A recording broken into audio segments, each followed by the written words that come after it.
What is up guys, so we're going to be talking about some new cards that are actually being announced for Rising Rampage, so let's go over a few of them.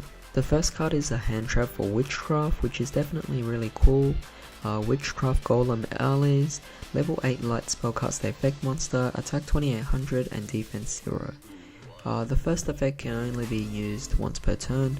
First effect, when a spellcaster monster you control is targeted by an opponent's card effect or targeted for an attack by an opponent's monster, while this card is in your hand, as a quick effect you can target either one card your opponent controls or one witchcraft spell in your graveyard, special summon this card, and if you do, return the targeted card to the hand. So it's a very nifty effect, allowing you to actually have a bit of utility. Second effect, once per turn during your opponent's standby phase, return this card to the hand, so it actually gives capabilities to recycle itself. Next we have Beat Raptor, a monster that punishes using the extra monster zone appears.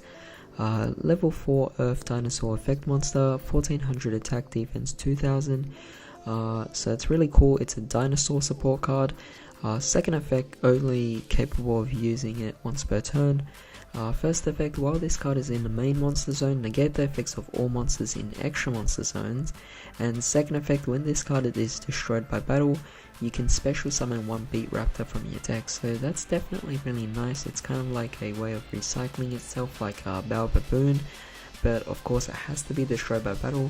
But again, this is a dinosaur support, and the fact that we get the ability to negate link monsters or pretty much anything that comes from the extra monster zone is definitely quite nice for dinosaurs here. Will it actually see play? Well, that's actually for you guys to decide here. It is a level 4 earth monster, so has some kind of capabilities, but it could take up a normal summon, so I could see this being a very iffy choice for some dinosaur players. Next we have another Salamangreat support card, Rising Fire. So this is an equip spell card, and it's always treated as a Salamangreat card. Each effect can only be used once per turn. First effect, if you control no monsters, activate this card by targeting one fire monster in your graveyard, special summon that monster, and if you do, equip this card to it. It gains 500 attack. When this card leaves the field, destroy that monster. That's pretty nice, kind of like a premature burial for Salamangreat. For the second effect, if this card is destroyed by an opponent's card effect, you can banish one monster on the field. Definitely quite nice. It's kind of like a premature burial, but if you destroy it, then you kind of still get a reward out of it as well. So definitely quite nice, but again, this allows you to further extend your link plays, and definitely being able to get a monster reborn is just very nice for Salamangreats, even though we're already doing really well here in the format. Next we have a Yosenju support, so Yosenju Weaselblade Wind. Really surprising to actually have Yosenjus appear again. Used to play this deck. If you guys actually have been on my channel for a long time, you guys might have remembered that I actually uploaded a Yosenju Fire King deck profile once before, and you know, I've already got rid of that deck a long time ago, but seeing this kind of brings back a lot of memories here. It's a normal trap card, and you can only activate a card with this card's name once per turn.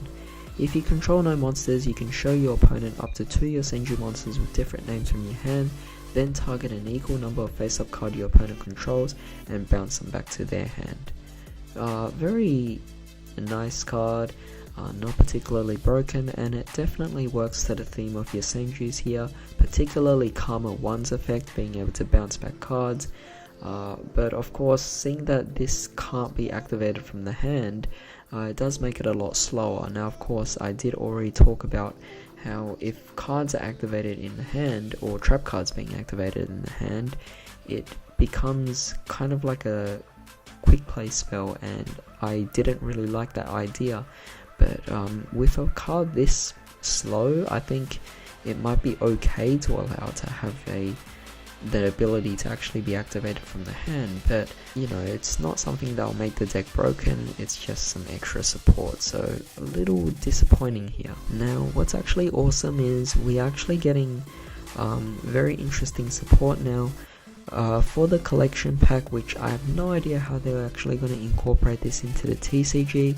They might do it as imports into the set, but we're actually getting Fortune Fairies. Now you guys might remember Fortune Ladies.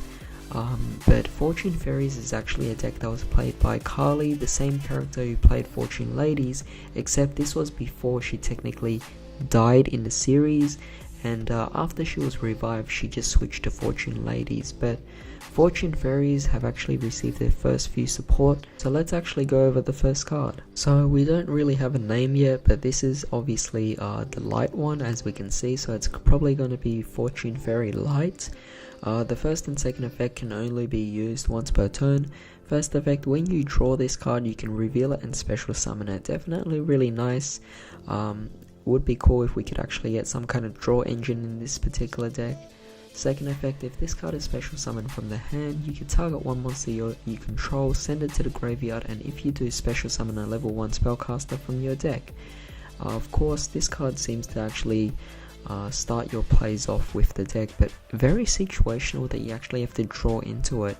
But if we could actually come up with some awesome Sayuja combos, then this could actually be something really amazing. Now, interestingly enough, for Rising Rampage, we're also getting Fortune Lady support in the form of a so-called Tenki card. Tenki being 5 formation Tenki, allowing you to search for Beast Warriors, but in this case, a Fortune Lady. So it's a continuous spell card, and each effect can only be used once per turn. First effect, when activated, add a Fortune Lady from deck to hand. Second effect, once per turn, if a card you control is banished by an effect, you can activate this effect. During this turn, monsters you control cannot be destroyed by card effects. Third effect, once per turn, if a card your opponent controls is banished by an effect, you can activate this effect. Once during this turn, you take no damage from battle. So definitely actually kind of a lot better than 5 formation Tenki, but of course it's only specific to Fortune Ladies, which, to be honest, they kind of do need this support, so very nice there. It makes the deck a little more playable, not broken in any way. It's a fair card. But overall, these are just a few of the more cards that are actually being announced for Rising Rampage, so tell me what you guys actually think about this. Are you actually excited? Tell me in the comments down below, but in the meantime, hope you guys have a great day. I'll see you next time.